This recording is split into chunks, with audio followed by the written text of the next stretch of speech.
Hai, Assalamualaikum. Berjumpa lagi dalam Petua Orang Dulu bersama dengan Cik Salmah. Hari ini Cik Salmah nak buat petua untuk kempiskan perut, kerana ada yang PM nak tahu bagaimana cara tradisional untuk mengempiskan perut menggunakan beberapa bahan saja yang ada di dapur kita. Mari kita buat sekarang. Ambil sebiji apel hijau dan kita potong-potongkan cara macam ni. Ambil pula halia. Kalau boleh halia tu tak payahlah buang kulit, kerana kita nak guna cara tradisional pada zaman-zaman dulu.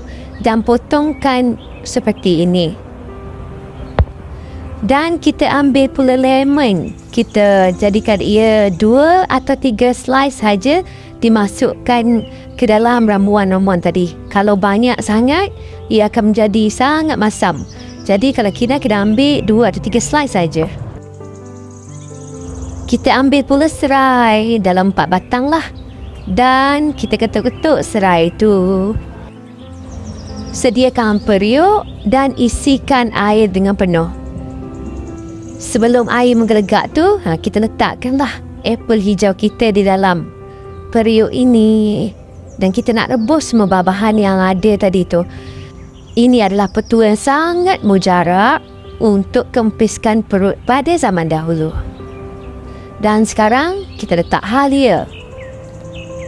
Letak pula serai yang telah kita ketuk tadi. Dan kita rebus sampai apel itu menjadi hancur bersama dengan lemon. Kalau rasa masam, lemon tu haruslah dibuang masa menggelegak tu. Takut jadi masam pula. Dan masukkan pula madu. Kita kacau-kacau.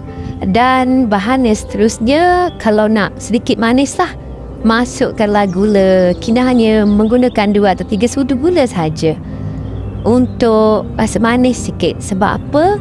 Nanti dia akan rasa masam dan kelat sedikit ya. Ini selepas 20 minit kita rebus. Dan kita nak angkat apabila apel tersebut dah hancur di dalam periuk. Selepas setengah jam, nampaknya apel hijau kita tadi itu dah hancur. Maknanya kita boleh angkat dah sekarang. Dan kita tapiskan dan letak di dalam gelas untuk diminum. Dalam segelas ni boleh minum 2 orang. Nanti pagi-pagi akan membuang, kerana dia akan buangkan lemak kita sekali. Jadi ini adalah cara untuk kempiskan perut. Dan dia adalah sangat-sangat mujarab. Jom kita tapiskan dia dulu. Dah siap. Dan memang sedap. Wajib korang cuba di rumah ya. Jadi untuk itu kita jumpa di petua yang seterusnya. Jika ada apa-apa yang ingin tahu, bolehlah PM Petua Orang Dulu Cik Salmah. Jangan lupa like dan tunjukkan tanda love kerana anda suka video ini. Terima kasih.